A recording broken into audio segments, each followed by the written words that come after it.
Good morning, guys, or good afternoon, whether you're joining me from the present or the future. Welcome back to another FutureFight Vanguard video. Welcome back to another FutureFight video, guys. It has definitely been a while, not gonna lie to you guys. This year has been super strange, super awkward. For me, I still have no locals, so I pretty much haven't been to locals all year except for like in January and February, and it looks like I might not have locals until 2021, so it's definitely been kind of a struggle to still want to play Vanguard or still be into like all the new cards and stuff like that, considering I won't be playing in real life. But I definitely wanted to, you know, still continue on for you guys set through set, because I know some of you guys out there are wild, or your locals is safe, and you guys have locals again. So I definitely want to give you guys some information. I've kind of been out of the loop with Vanguard, so my future fights from now on are kind of going to be like a new learning experience for both, you know, you the viewer and myself, because, you know, I'm just not keeping up with the cards actively anymore until I can play in person again, since my drive to play is driven by my competitiveness. And if I don't have anything to be competitive about, there's, you know, no events or anything like that, and there's no way I can really play in person with other people. So yeah, I will be just kind of giving you guys information on what's going on. Another update is I will probably be playing the Digimon card game when that comes out in January 2021. If you guys know anything about me, I am a huge Digimon fan. I have been since, I was going to say since birth, but that would be a lie. I've been a huge Digimon fan ever since I was a kid. Digimon actually impacted a lot of my childhood alongside Pokemon, but I always liked Digimon more than Pokemon growing up. So definitely with, you know, Digimon getting rebooted this year and all that stuff, it's been doing really well in Japan too as a card game. So I'm definitely really excited to kind of check it out once it comes out in January 2021, and you guys can probably expect some content on that once I get into the nitty-gritty of things. But you guys didn't come here for all of that. You guys came here to start V-BT08 Silverdust Blaze. Don't murder me if I'm wrong about that, but Silverdust Blaze, it should be. So we're gonna get right into the video today with starting with the Messiah deck. The decks or the clans that are in this set are Link Joker, Oracle Think Tank, Dimension Police, and Kagero. So definitely we're getting some more G support here with Messiah, you know, the Cross, Susano, and Grand Gallop. And there's like a lot of other cool cards in here as well, with the order cards and a lot of cool interactions. So like I said, both me and you are going to be learning about the decks from now on, so let's get right into it. Sorry, one more thing. If you guys watch Jackie Chan Adventures when you're growing up. But be sure to subscribe down below so that you don't miss any videos going forward. I'll definitely have a lot more, you know, content coming out soon.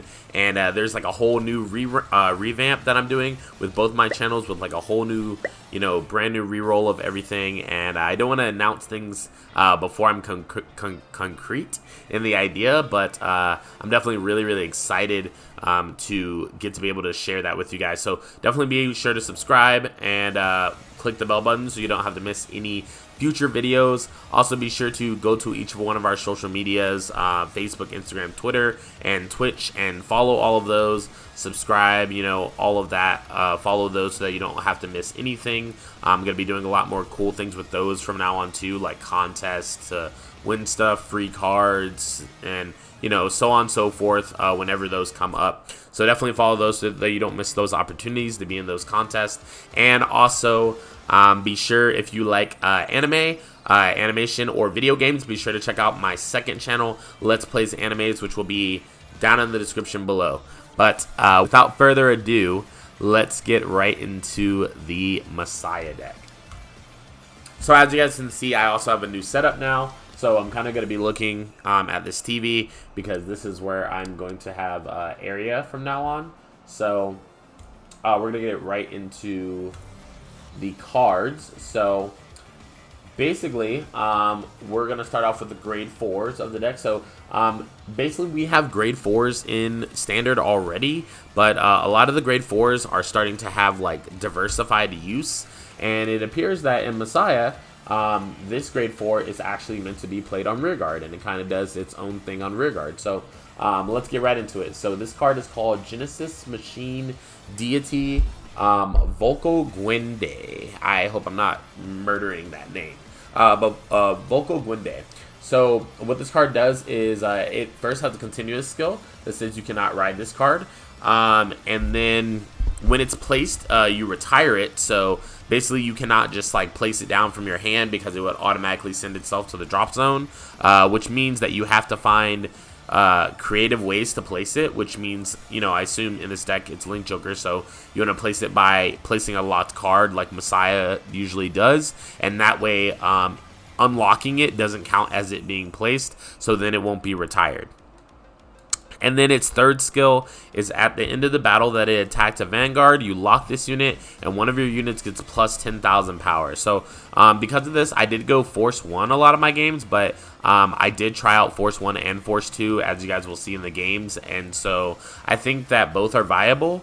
But maybe on a competitive standpoint, you might just want to go Force 2. But I also run Harmonics in this build, which is favorable to Force 1, in my opinion. So it's kind of up to you guys what you would like to do, and you guys can depend based on the matchup too. Like if you want to finish out the match faster, if you're playing in a Protect deck, you know, as opposed to a Force deck or an Excel deck, you guys can kind of just, you know, read that out and then go what you feel is necessary as far as your matchup.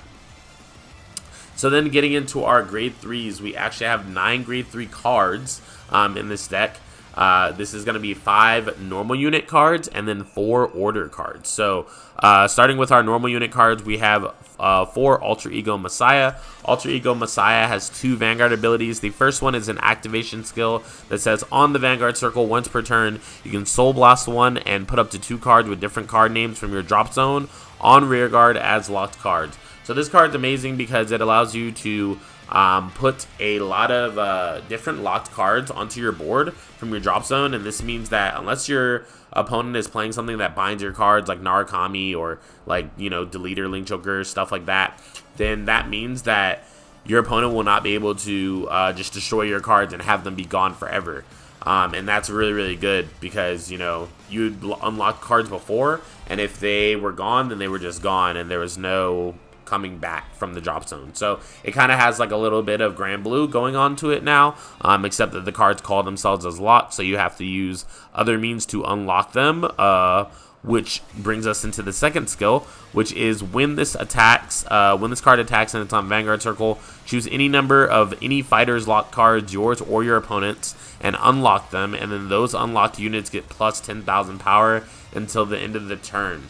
So this is really, really good because, number one, it's free, which means that when you attack your opponent, it will just, you know, unlock whatever you have on your board for free if you want it to be unlocked, and then you can choose to, you know, lock or unlock your opponent's cards as well, which might serve some usefulness in certain situations. Alright, moving on to our next one normal unit is Harmonics Messiah. This is a card that was already out, and so in this deck it's kind of a finisher. So I've surmised from the games that I've played. So as you guys know, it has 2 Vanguard abilities. The first one is when it attacks, search your deck for up to 1 card and put it on rearguard as locked and shuffle your deck. The locked card cannot do anything. It is when it's unlocked, it turns back up as stand until the end of the owner's turn. So basically, I usually call a Volko-Gwende off of Harmonics Messiah. That way when you use the second ability, the Volko-Gwende comes up, and then it's hard for your opponent to deal with. So the second skill is at the end of the battle that I attacked. If your soul has a grade 3 or greater card, which means that you can also soul charge a Volko-Gwende, and then that will also count for Harmonics Messiah's skill. So that's actually pretty cool that they worded this for the future. So, but if your soul has a grade 3 or greater card, then you can counterblast 1 and discard a card from your hand, choose any number of any fighter's locked cards and unlock them, and then draw the same number of cards, and the 2 rear guards in your front row get plus 15,000 power. So like I said, really, really good finisher. Good with Force 1, but also good with Force 2 as far as the rear guards, just because this unit gives them power, massive power. on rearguard, and it's hard for your opponent to deal with a lot of the time. Next up, we have 4 of this order card, which is called Clear Frame Curse Cleaning Whirlpool. So what this card does is you choose one of your orders. If you guys didn't already know, are something that you can, like, that's kind of like a spell card in Yu-Gi-Oh! If you played Yu-Gi-Oh! But an order, it can only be used once per turn, and they have grades, but they cannot be played as normal units or ridden or anything like that. So it's kind of just like something that you hold in your hand until you're ready to use it, and then you can only use 1 per turn. So with this one, it says choose one of your circles and unlock the lock card on that circle. Stand the rearguard on that circle, and then if you unlocked or stood, then you draw a card. This card is amazing, amazing, amazing, in my opinion, because not only does it allow you to call cards from Alter Ego, and let's say that you call a Vocal Gwende from Alter Ego to the front row, you can immediately use Curse Cleaning Whirlpool to unlock Vocal Gwende, making it available to attack during the battle phase, and then you can draw a card on top of that, which is just really good advantage as an engine. And so you can also discard them if you find that you have too many, or if they're really clinking up your hand or whatever. Like, it might seem like like 9 grade 3s and 4 grade 4s is like really heavy as far as like your hand being clunky, but you can always drop this card to draw a card with using it on anything, as long as that card is locked or rested and it needs to be stood. So very, very good card. Moving on to our grade 2s, we have 10 grade 2s. We have starting off with our grade 2s, we have 4 Fierce Strike of Mortal Opposition Gustra. So what Gustra does is at the end of the battle that it attacked a Vanguard, counterblast 1 and put a card from your hand on the rearguard circle as locked and draw a card. So this card's really good because it doesn't involve interaction with your opponent. So you can just attack them, and no matter what, if you have the cost to pay, if you have a free counterblast open and then you have a card from your hand to put down on your rearguard as locked, then you can draw a card. And that makes it really, really good because that gives you a free way in the early game to get Vocal Gwende onto the field, and some other cards like Van Man, which would give you some advantage after they're unlocked during the end phase. So, and it also draws the card itself, so it makes your advantage engine even more steady and well off. So then we have 3 Lady Fencer of Matter Transmission. So what this card does is on the rearguard circle when it attacks, if you have a Vanguard with Messiah in its card name, this unit gets plus 5,000 power until the end of the battle, and then at the end of the battle, lock this unit. So this card basically reminds me of Arrestor Messiah. For those of you who know what that did in G format, it is basically, a card that attacks as an 11k, and then it locks itself, and then the purpose is to, obviously unlock it later on in the battle phase so that it can do its attack again and do its thing. So when you have Lady Fencer of Matter Transmission on the board, both of your main Vanguards, both Alter Ego and Harmonics, can both unlock this card and give you the ability to attack multiple times. And then last but not least, we have 3 remarkable Burst Monk. So what Burst Monk does is it was also run in the last Messiah deck as well. And it kind of has like a random ace effect. So if you get it off, it feels really, really good. If you don't, it's just a +1 to your hand, which is why I still run this card. Because a +1 to your hand, counterblast 1 to draw a card is not bad at all. So I'll always take that. But if you get the ability to use its skill to its fullest, then it can be really explosive on your opponent. So when this card is unlocked, you can counterblast 1, reveal the top card of your deck, and then put it into your hand. And if it is a grade 3 card, then discard 2 cards from your hand and stand your Vanguard. So you can get a restanding Vanguard off of this, which allows you to make a lot of kooky plays as well with like Alter Ego, because Alter Ego skill is not once per turn. So if you like lock, swing, lock, swing, lock, swing, and then you can do Remarkable Burst Monk, and then if you hit the restand, then it gives you the ability to do that second lock swing that I was just talking about. So unfortunately, Remarkable Burst Monk only says grade 3, so if you flip a Vocal Gwende off the top, you will not be able to use it. So that is unfortunate, but we do have 9 grade 3 cards in this deck, so it is a high chance that you can get a grade 3 card, because your order cards still count towards this card's ability. Moving on to our grade 1s, we have 10 grade 1s. So we have 4 Lady Battler of the White Dwarf. This is our grade 3 clone, in my opinion, or not in my opinion, but our G era grade 1 clone that we have in pretty much every deck so far. So it has a Vanguard Rearguard ability that is, when placed from hand, look at the top 5 cards of your deck, reveal up to 1 grade 3 card among them, put it into your hand, shuffle your deck, and then if you get a card, discard a card. So pretty much every clan has this, and then it also has a second effect usually that lets it get 5,000 power on your turn. So Vanguard Rearguard Circle during your turn if a face down card is in any fighter's bind zone or circle. So if you've bound a card of yours or your opponent's, or you have a face down card on your board like a locked card, then this unit will get plus 5,000 power. So easy 13k booster or attacker if you need it. And it definitely does come in handy, especially in the early game trying to get to those clear frames and those alter egos. It can really help you thin out your deck for that. Next up, we have 4 Beating Bender Van Minen. We're just going to say V-Man. So V-Man, so its skill is when it's unlocked on the Rearguard Circle, draw a card. This ability may only be used by a card with the same card name once per turn. So what this means is that you essentially will use this card to just draw a card, and that's it. So it adds more to your advantage engine, and it just gives you free plus. My favorite use of it is probably using it on a grade 2 turn with Gustra if I don't have access to Vocal Gwynday, or if I need to draw into something I need, like an alter ego grade 3 or something like that. Like, I'll definitely go for attacking with Gustra using the skill to draw a card off Gustra, and then if you plays Van Man and it unlocks during the end phase, you'll draw another card, and so you drew 2 off of that 2-card combo. So that's very, very good. And then last but not least, our last grade 1 in the deck, we have 2 Manipulator of Emptiness. What it does is Vanguard Rearguard Circle, when it attacks or the attack that it boosted hits a Vanguard, you can put a card from your hand onto the Rearguard as locked and then draw a card. So another card to increase your advantage engine, and another card that helps you place locked cards onto the board from your hand and draw cards to replace them.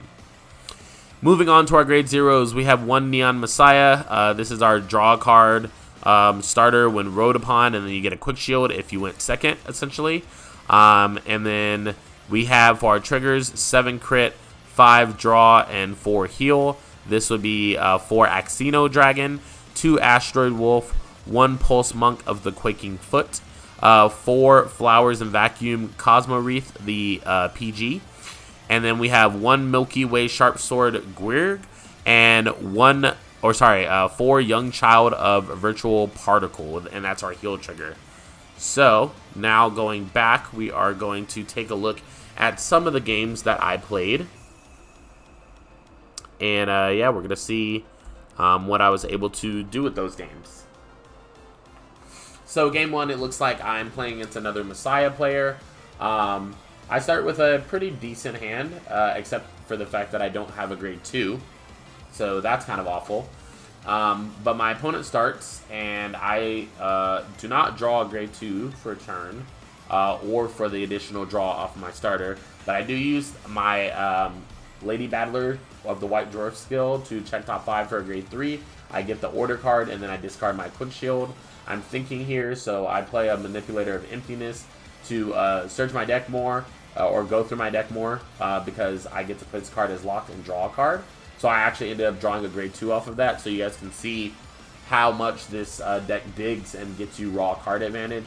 So my opponent attacks me with their own Gustra, plays their own Vocal Gwynday, and then attacks me and I take it. So I ride a Lady Fencer of Matter Transmission. And then there's nothing else that I can really do there, so I attack for 30. He has to take it because he doesn't have the guard. And then we use the skill of Vocal Gwynday to lock and give 10k to our Vanguard, which he proceeds to guard with a Blink Messiah crit trigger. That's a no pass.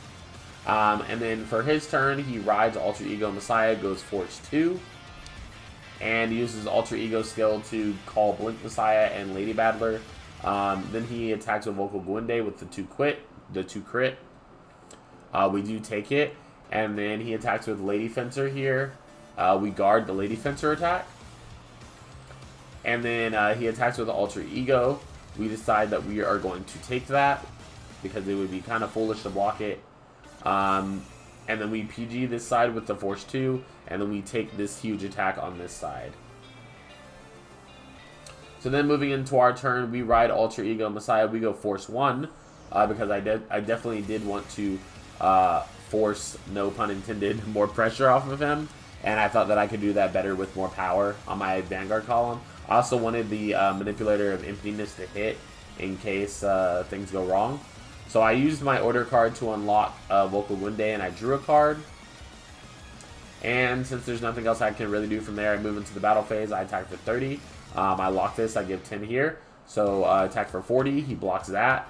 And then we attack with Alter Ego. For 41, we unlock all of our cards. We draw. And then we check no trigger. He does get a draw trigger, unfortunately.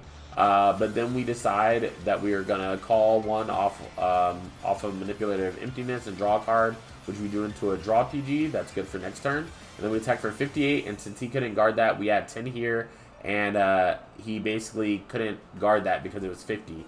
So basically something that I do want to point out here is that this would have been 40 before, and I think he would have been able to block. Yeah, he would have been able to block because he would have been able to use a 10k here and his grade 2 in his hand and his grade 2 here to be able to guard for 43. So the attack order there was very important because I know a lot of people would have attacked with this first and then gave this power so that it would have been even bigger.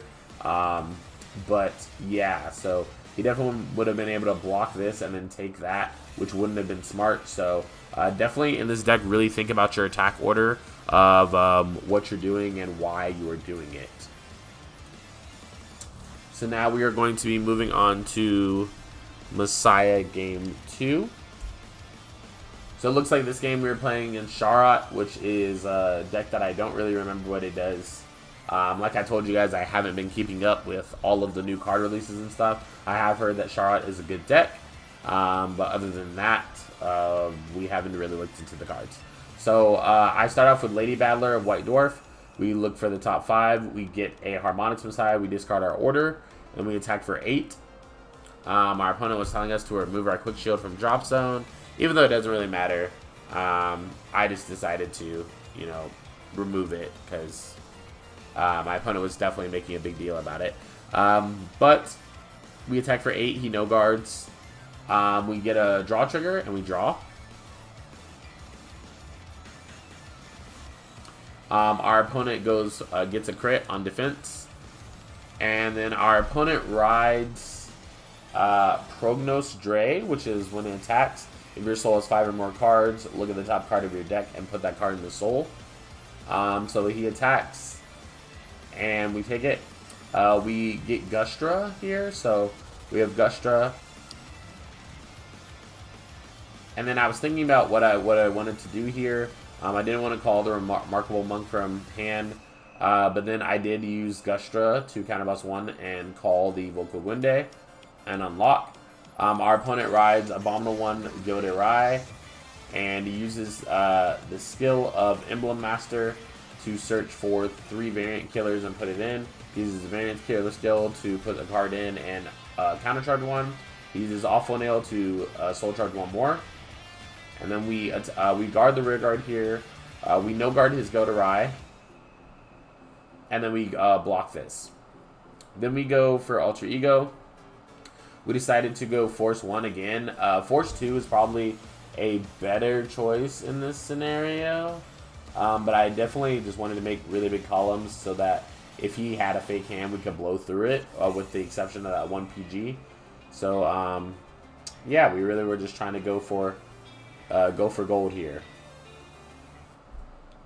So basically we used our order card to unlock our back row because we basically did not want to unlock the Remarkable Burst Monk.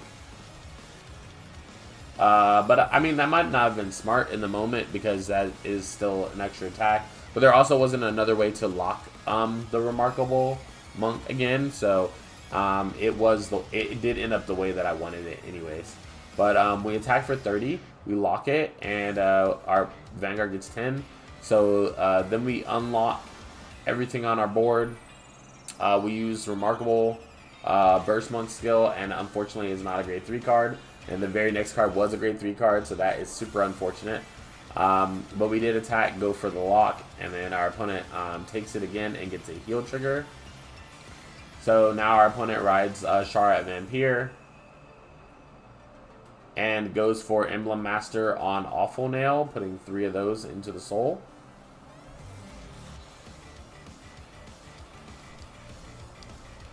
And now we can see our opponent has 1, 2, 3, 4, 5, 6, 7, 8, 9, 10, 11 cards in the soul. So our opponent goes for the top 5 of Succubus of Pure Love and does not hit it. Or actually does hit it and discards a PG. Our opponent uses Variance Killer Tail to go up to 12 soul.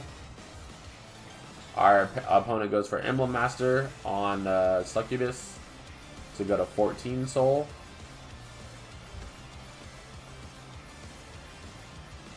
And then Vanguard, his Shara gives plus 14 to his front row because he has 14 in soul.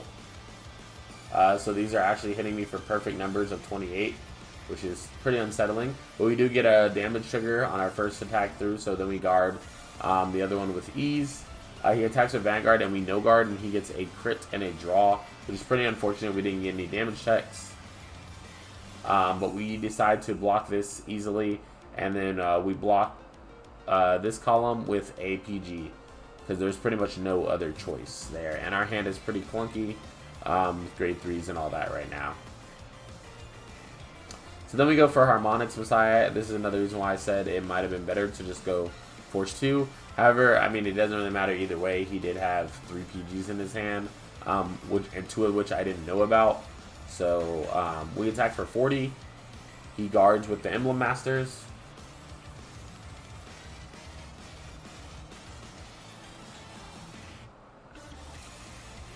We give 10k to the Remarkable Burst Monk. He takes the damage and it's a Shara. So we attack, and then we attack with Harmonix, calling out a card from our deck, which we call out a Malkuth-melekh.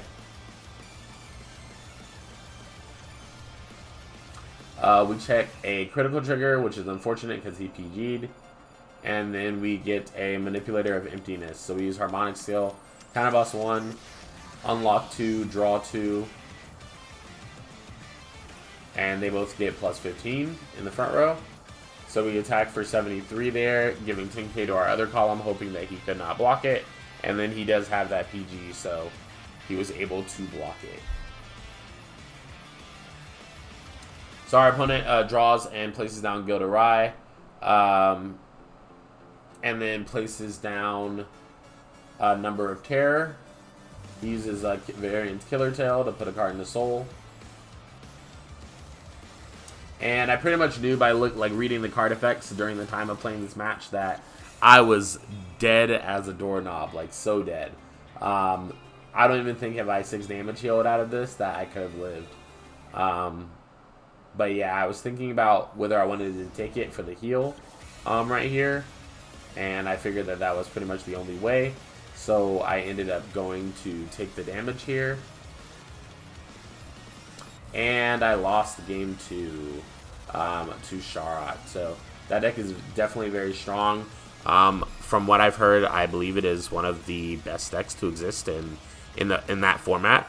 But technically, that's not a format that you guys should be worrying about currently because that Shara comes out in the next set.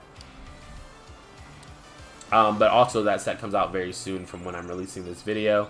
So definitely just be on the lookout for that. But in the third and final game, we are playing against the boring guy who is playing Narukami. He starts off and goes for Mighty Bolt Dragoon, goes for that top 5 for the grade 3, and gets it and discards. We go for the same thing. Unfortunately, we do not get a grade 3. And then we go for 8, which he uses to block with Rising Phoenix. He wanted to pass us, and he failed it, so he took a damage. He goes for Volt Shred. We no guard that. He gets a draw PG. We get a Vocal Winde, which I was hoping that I healed that off so I could use it later. So basically we play Gustra and we play Lady Fencer. We attack for 10. We get a critical trigger, crit to Vanguard, power to rear. And then we use Gustra skill, counterboss 1. And we call a Vocal Gwinde to the back row of the other column. That's very, very important for what you guys are about to see in this next turn. So our opponent rides Venture.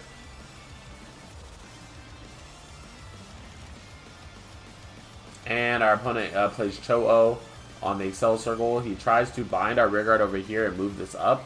However, he can't because Cho-Oh only says that it moves up in the same column. And then he plays Jaggy Shot Dragoon. And proceeds to go into battle phase. He attacks us for 14, which we guard with a Quick Shield. He attacks for 12, which we guard for 2 to pass. He does not get it. And then he attacks us for 12, I think this is, with Jaggy Shot. We take it. And then he puts his Jaggy Shot to Soul and draws a card. And then basically he tells me right here that he forgot Phoenix skill like way long ago. So I was like, no, my guy. Like, that's messed up. Like, you can't just tell me that, you know, because that affects how I guard and stuff like that. Like, usually I might let him take it back, but that's just too big of a change, which is what I was telling him. So he had to keep his play. And as you guys can see here, it does matter because I end up taking this damage and getting a draw trigger, which makes his Shatura unable to hit. So we go for Alter Ego as the ride, and then we go Force 2. So we move our Vocal Gwinde up. We Soul Blast to call out 2 as locked from the drop zone. And then we're thinking here.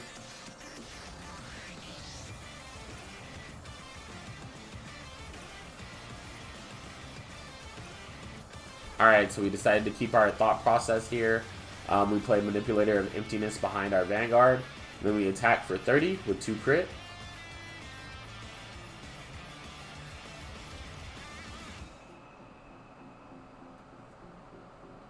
Our opponent proceeds to PG that. And then we attack for 31, unlocking all of our cards. Our opponent actually guards our Vanguard, which was pretty interesting because I definitely didn't think that he was going to do that. But then we attack for 40 to crit, and he PGs that. And then we're giving 10k to Gustra. We attack, we use Gustra skill, counterboss 1, call V-Man. And then at the end of the turn, V-Man unlocks and we draw another card. So, like I said, that 2-card combo between Gustra and V-Man, so good for plussing, so good. And you guys can just see we have a very strong grip on the game right now, just because he has very low cards in hand. His hand is not real as far as guard anymore, and our hand is very strong as far as guarding. So our opponent goes for Vanquisher skill, binding our Vocal Gwinde, and we bound an order from our hand.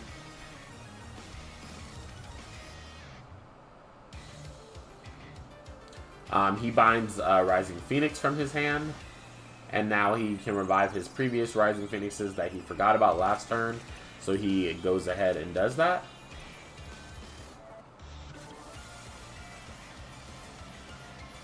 And then he plays down a final Venture before going into the battle phase to attack. He attacks us with Cho-Oh for 14.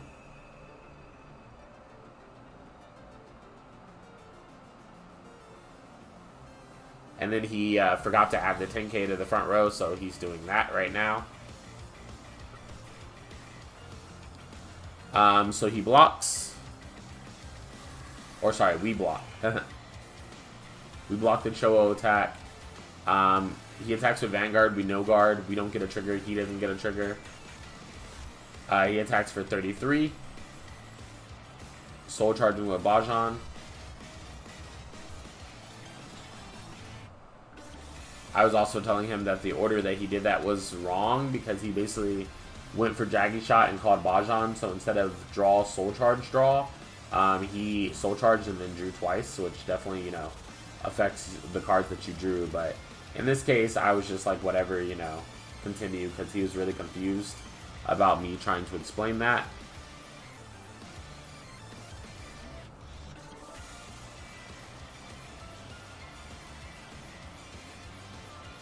So I'm basically still trying to explain it to him right here.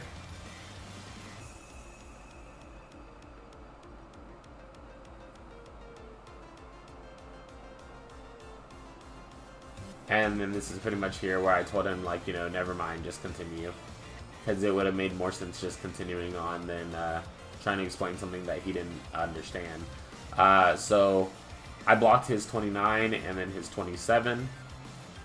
So we draw for turn. And we use Alter Ego skill to Soul Blast, so we call it Vocal Gunde here. That we healed off. And then we go for playing Lady Battler of the Dwarf. So then we attack with Vocal Gunde to crit. He does use a PG there. We give 10k to Vanguard. We attack for 31. Unlocks both. We do check a heal, healing a card. And then he checks a draw trigger. And then we attack for with Vocal Gunde for 2 crit. And he takes it. He does 6 damage heal. However, he has to get a 2nd damage in order to survive. And he does not. But, yeah, that has been the FutureFight Vanguard video for Messiah. I really hope you guys enjoy this new style of FutureFight video because I'm learning with you guys now.